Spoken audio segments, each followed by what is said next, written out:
आप सभी का स्वागत है रवि जॉन फार्मिंग लीडर में। मैं रवि त्यागी, आपका होस्ट एंड दोस्त। मेरे सभी बुजुर्ग और किसान साथियों को मेरा राम राम।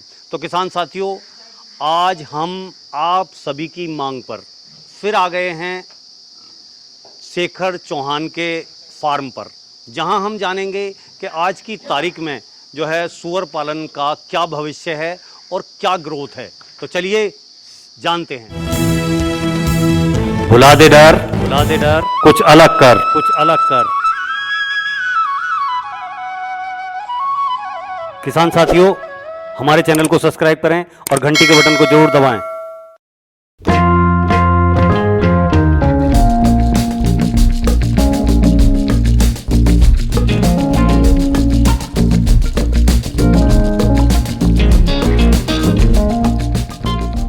भाई जी, आपका बहुत बहुत स्वागत है हमारे रवि जॉन फार्मिंग लीडर में। वैसे तो आप जो है किसी परिचय के मोहताज नहीं हैं। सभी लोग शेखर चौहान का नाम बहुत दूर दूर तक जानते हैं। छोटी सी उम्र में एक बड़ा काम करने वाले यही तो हैं वो शेखर चौहान। बाकी ये है कि जो नए लोग चैनल पे आए हैं, एक बार शेखर जी आप उन्हें अपना एक छोटा सा परिचय दें। सभी किसान भाइयों को मेरा राम राम।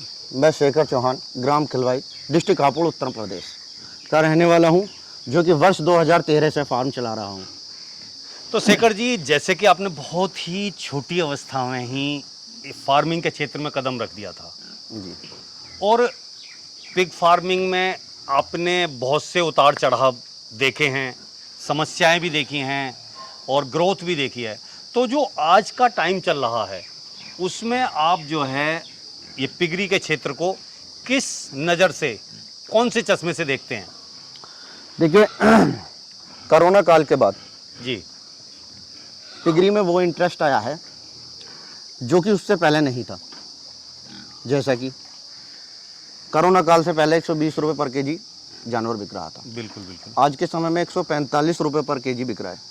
100 अगर कटिंग हमारी का माल। कटिंग का माल अगर हम पे बड़ी क्वांटिटी में माल है तो 150 रुपये पर केजी तक भी बिक रहा है। बिल्कुल। तो आपको सीधा 30 रुपये पर केजी का प्रॉफिट आ रहा है। और ऐसा नहीं है कि देखिए सोल्ट है, फीड है, सभी चीज़ों पर महंगाई बढ़ी है, बाकी हमारे जानवर पे भी महंगाई बढ़ी है। बिल्कुल। तो हमें पहले से ज़्यादा अब इंटरेस्ट आ रहा है काम करने में।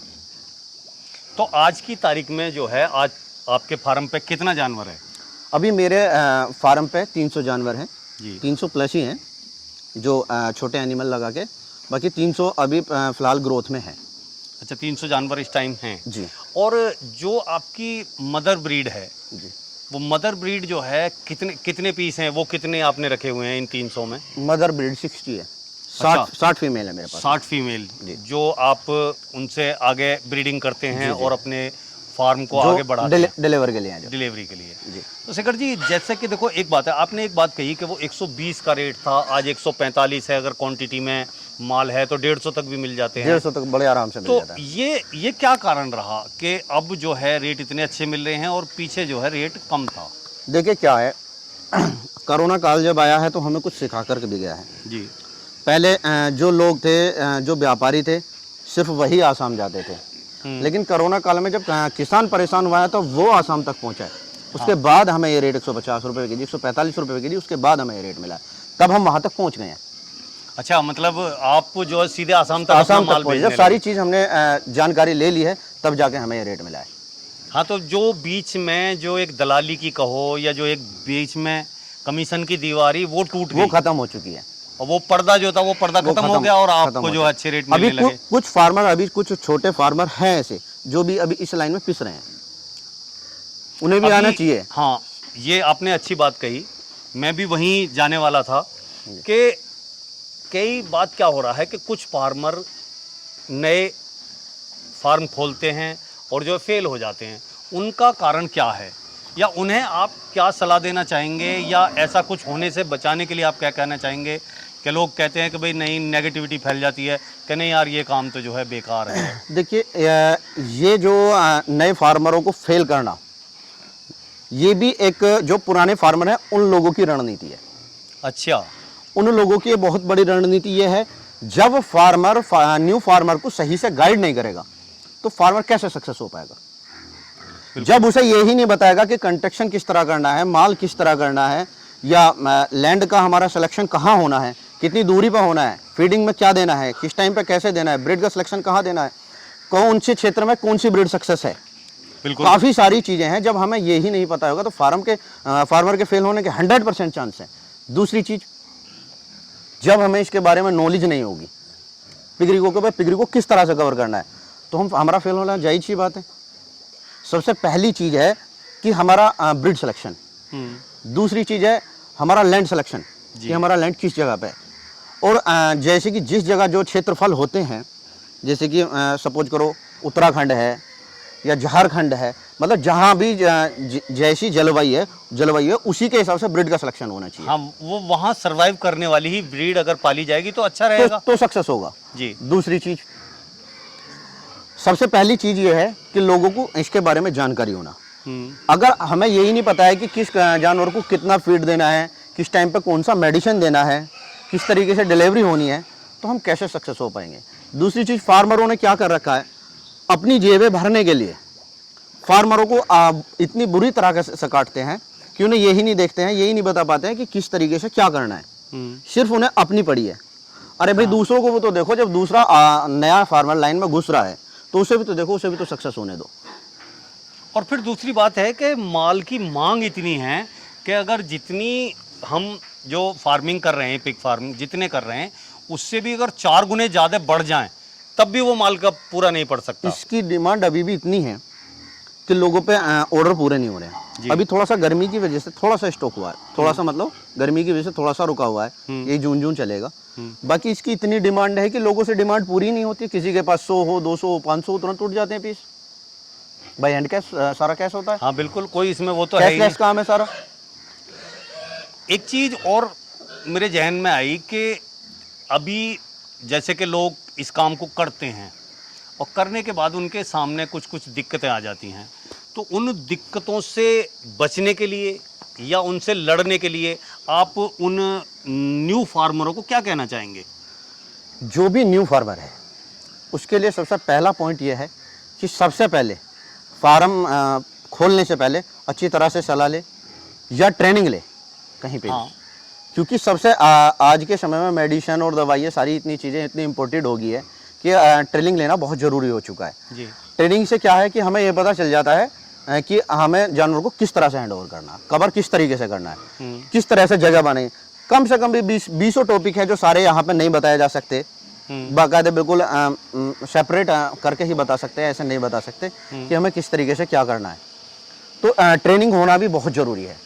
अच्छा, तो अभी क्या है कि जैसे मान लिया अभी बहुत सारी जगह ट्रेनिंग चल रही हैं जी, कि कोई 3 दिन की ट्रेनिंग दे रहा है, कोई 4 दिन की ट्रेनिंग दे रहा है, और मैंने देखा है कि सारा थ्योरी उन्होंने पढ़ा दिया, प्रैक्टिकल नॉलेज बिल्कुल है नहीं। देखिए उन्होंने कुछ नहीं देखा। देखिए क्या है, इस तरह की ट्रेनिंग से क्या आदमी कामयाब हो जाएगा? नहीं हो पाएगा। इसमें दोनों चीज़ों का होना जरूरी है, थ्योरिकल और प्रैक्टिकल। जी। थ्योरिकल अगर 30% काम करती है तो 70% प्रैक्टिकली काम करती है। प्रैक्टिकली ट्रेनिंग का होना बहुत ज़्यादा ज़रूरी है। हाँ, मतलब अपने हाथ से करके हर चीज़ को जी, जी। पास से महसूस करके, जी। और वो सारी चीज़ों को अगर आदमी ठीक से काम को करेगा तो वो एक अच्छा होगा।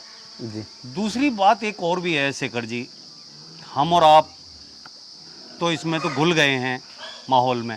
कई बार बहुत सा क्या होता है कि यूट्यूब वीडियो देखी, बड़ी बड़ी बातें लच्छेदार की गई फार्मिंग के बारे में, और लोगों ने सोचा ऐसे करके वैसे कर देंगे और 1 आदमी छोड़ देंगे, 2 आदमी छोड़ देंगे और पार्ट टाइम काम हो गया। वो यूट्यूब वीडियो में जो यहाँ की बदबू है वो तो दिखाई नहीं देती, और जब आदमी इस लाइन में आता है और उसे जो है यहाँ अरे भाई बड़ी बदबू है, बड़ा ये है वो है, तो बहुत से लोग तो यहीं आके फेल हो जाते हैं। तो लोगों को करना क्या चाहिए कि पहले बहुत सारे फार्म विजिट करने चाहिए, फिर कहीं से जो है एक प्रैक्टिकल ट्रेनिंग जिसे कहते हैं, और पूरी मतलब दिन रात वहाँ रह के और अच्छे से ट्रेनिंग लेनी चाहिए, और फिर जो है इस काम को शुरू करना चाहिए। बिल्कुल।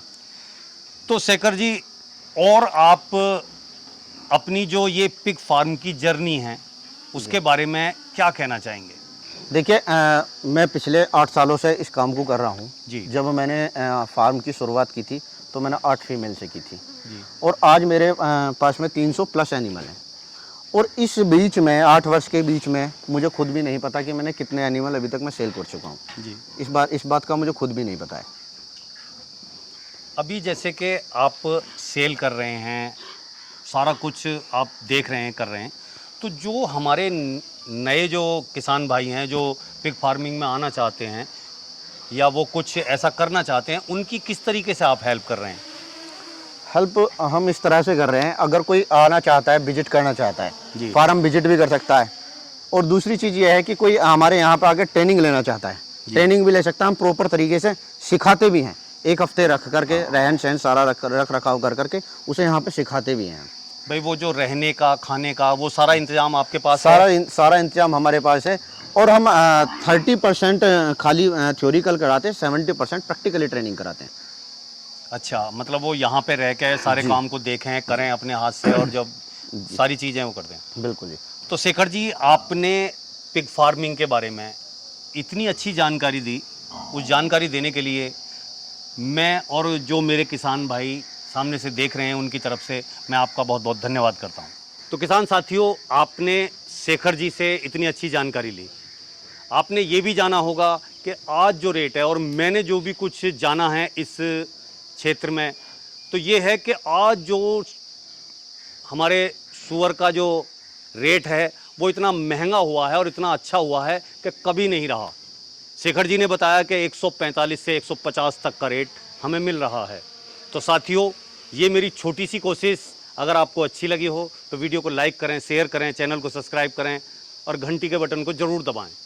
ये वीडियो देखने के लिए आप सभी का बहुत बहुत धन्यवाद। मैं रवि त्यागी, रवि जॉन फार्मिंग लीडर से।